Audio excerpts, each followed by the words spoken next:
Amalapuram టౌన్లోని ATM కేంద్రాల వద్ద అమాయకులను మభ్యపెట్టి వారి కార్డులు మార్చి డబ్బులు దోచుకుంటున్న ఇద్దరు ముఠా సభ్యులను పోలీసులు అరెస్టు చేశారు.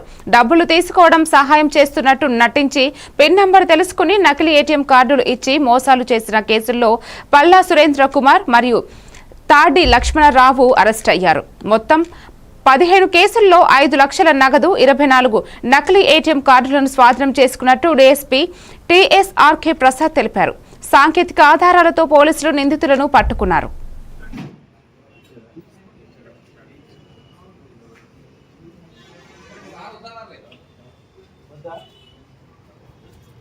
ముద్దాయిని కోసం అనేక సార్లు వాళ్ళు తిరగడం జరిగింది.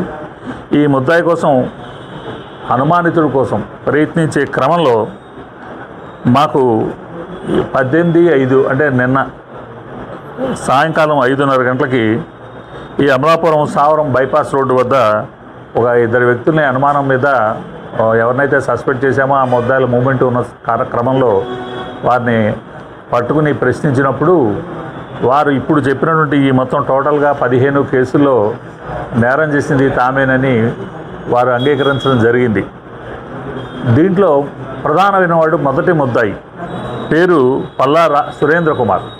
ఈ పల్లా సురేంద్ర కుమార్ అనేవాడిది ఒరిజినల్గా ఐపోలవరం మండలం. తండ్రి ఉన్నాడు, తల్లి చనిపోయింది. అయితే చాలా కాలం నుంచి అక్కడ ఉండలేదు. తల్లితో వాళ్ళతో విభేదించి తండ్రితో విభేదించి బయటికి వెళ్ళిపోయాడు. 10 ఏళ్ళ క్రితం నుంచి బయటే తిరుగుతుంటాడు, రిఫ్రాఫ్గా తిరుగుతాడు. ప్రస్తుతానికి రాజమండ్రిలో కొంతమూరులో ఒక అపార్ట్మెంట్ రెంట్కి తీసుకుని దాంట్లో ఉంటున్నాడు. గతాన్ని ఇతను మొత్తంలో టోటల్గా మనకి చాలా ఆశ్చర్యం కలిగిస్తుంది. టోటల్గా ఇతను ఇప్పటివరకు 60 కేసుల్లో జైలు శిక్ష అనుభవించాడు. సోఫారు 60 కేసుల్లో కూడా జైలు కన్విక్షన్ వచ్చింది, శిక్ష పడింది. ఇతని ఎంఓ ఏంటంటే పట్టుకోగానే నేరం ఒప్పేసుకుంటాడు, జైల్లో పెట్టంగానే బెయిల్ పెట్టుకోడు, నేరం ఒప్పేసుకుంటాడు.